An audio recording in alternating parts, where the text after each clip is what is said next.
just scattered around the edge of the plane, those instantly would have deployed the foam, and the obvious danger would have been a fire as that police came down. Now, we're just hearing from the London Ambulance Service as I speak that they sent 6 ambulances and 2 response cars, and they are reporting 3 minor injuries in what they saw there happening at Heathrow. So 3 people receiving minor injuries, being checked out, and they then go on to talk about their various deployments, but perhaps we'll return to that now as we continue to watch these pictures and look at this plane. It's a Boeing 777 plane, and clearly Nick Gray was talking about how all of the passengers now off the plane. Let me bring in Louisa Baldini, our correspondent, who's here with me. And you, Louisa, have been pulling all the strands of information that now are coming in all of the time. Now, as we look at that plane, we were hearing a little earlier about the Prime Minister's plane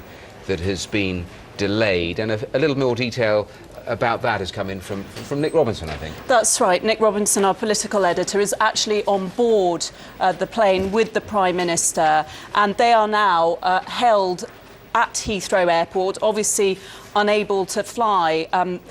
One of the most concrete pieces of information we've got was from air traffic control, and that is that one of the runways is now closed as a result of this incident. Now, on the Prime Minister's flight, he's visiting China and India. Are a number of businessmen accompanying him, including the chairman of Virgin Airways, Sir Richard Branson, and ministers, including the Trade Minister, Lord Digby Jones. Now, they expect they're going to be delayed for half an hour, but of course it's quite possible that they may be waiting there for a lot longer.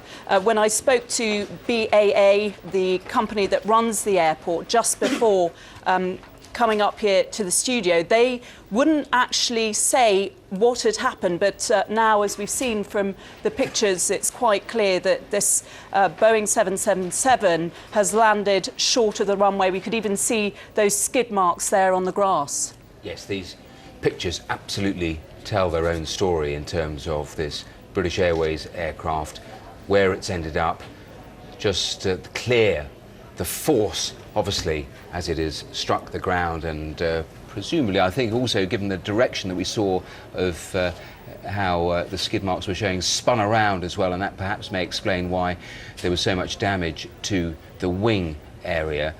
Let us also bring in Tom Simons, our transport correspondent, who is here with us now. Tom, presumably you've been talking to your various contacts. What is the latest that you are hearing? Well, I think you're right. I mean, these pictures which really tell us what has happened. If we, just to give you some idea of the layout there, the checkerboard shape which we just saw the helicopter crew pick up on, just at the end of the runway, is roughly where the pilot, if he was carrying out a normal handheld landing, himself flying the plane rather than the autopilot, would roughly aim for, just a bit beyond that. The plane has clearly touched down some hundreds of feet before that. You can see 2 wheel marks, I think, in the grass before the aircraft's position is clear from the drag marks through the grass and then off to the side of the runway. Now, what I think is remarkable is that plane has stopped in a very short space. You can see the space exactly there on your screens.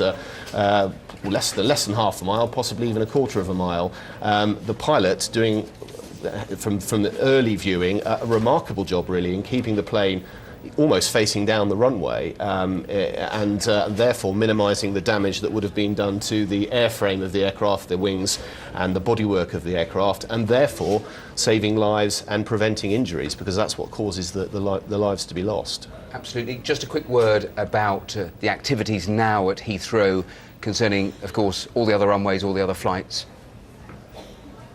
We have heard that the south runway is closed, but I'm not sure that's the case with the north runway. It's not clear from these pictures which runway we're looking at, and I haven't had a chance to just try and have a look here. Yeah, that looks like the southern runway. So the southern runway where the incident, it looks to be happening. Crane my neck round here. It's difficult to tell. But just to say that if Heathrow, even one of Heathrow's runways are out of action, then that's going to cause severe disruption to the airport. This is an airport that relies very, very heavily, as we've said in the past on News 24, on there being 2 runways. Those runways being very heavily operated flights every 45 seconds or so, the disruption will be very severe. Tom, stay with us, because I think we can just speak to another eyewitness now. I I believe we've got Steve Bell on the line, who was driving along the M4. Steve, can you hear us here in the studio? Yes, I can. Just tell us, if you can, exactly what you saw. Well, I was driving on the road running parallel to the runway, stopped at a set of traffic lights, and then as we pulled away, I saw this plane come to an abrupt end at the end of the runway and sort of turn about 90 degrees. Is it clear that this plane was in difficulty as it was coming in?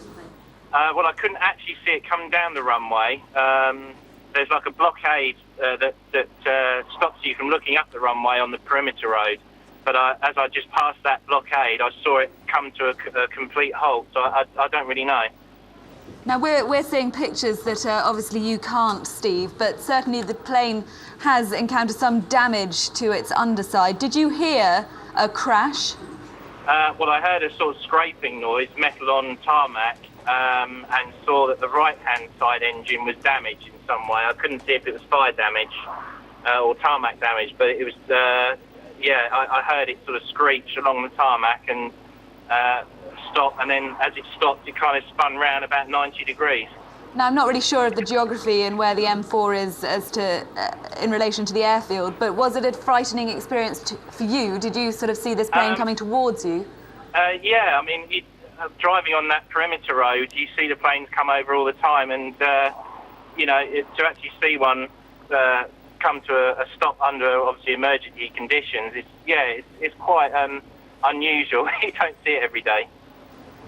Now stay with us, Steve, because we're just, for the purpose of people just joining us here on News 24, we're just talking to an eyewitness who saw a plane coming into Heathrow which landed short of the runway. You can see the pictures there of that plane where it's come to rest. It skidded across the grass. You can see the skid marks just behind it, and the emergency services have very quickly got passengers off that plane. Let me just add, because we were talking to Tom about how this is impacting all the other flights that obviously come in and out of Heathrow.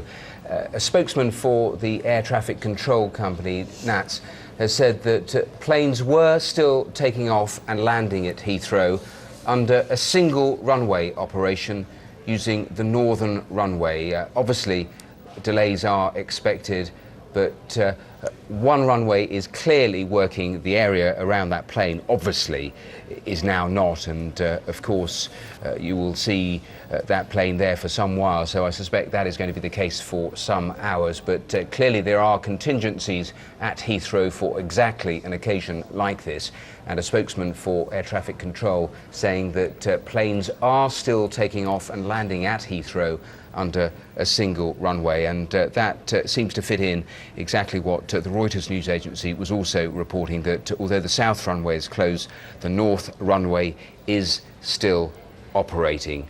Well, as we continue to watch these pictures and the scenes and activity around this stricken plane, let's bring in Louisa Baldini again, who's monitoring all the different strands of information coming in from so many different areas now. And Louisa, clearly the pictures tell, well, very much a lot of the story here. It looks like it must have been a very dramatic incident indeed, and London Heathrow airport officials are now confirming and calling this an emergency landing. They say it happened at 12:42. Now, I understand that this BA Flight 38 from Beijing was due to land at London Heathrow anyway, so it's not that it made this emergency landing en route to somewhere else, but they are calling it an emergency landing, and very clear now from the pictures that it landed short of the runway. It looks very dramatic, of course. All the chutes are out. But as far as we know, there have only been 3 minor injuries, although 6 ambulances attended and 2 response cars, as well as 6 fire engines. But for now, just 3 minor injuries. And what a time for this to happen, of course, because the Prime Minister himself is at Heathrow. Gordon Brown is, as far as we know it, sitting on a plane with our political editor and other journalists and other dignitaries. He's about to fly out to China, ironically, and he's also supposed to be visiting India as well. So he may be delayed sitting on that plane on the runway for some time yet. Well, just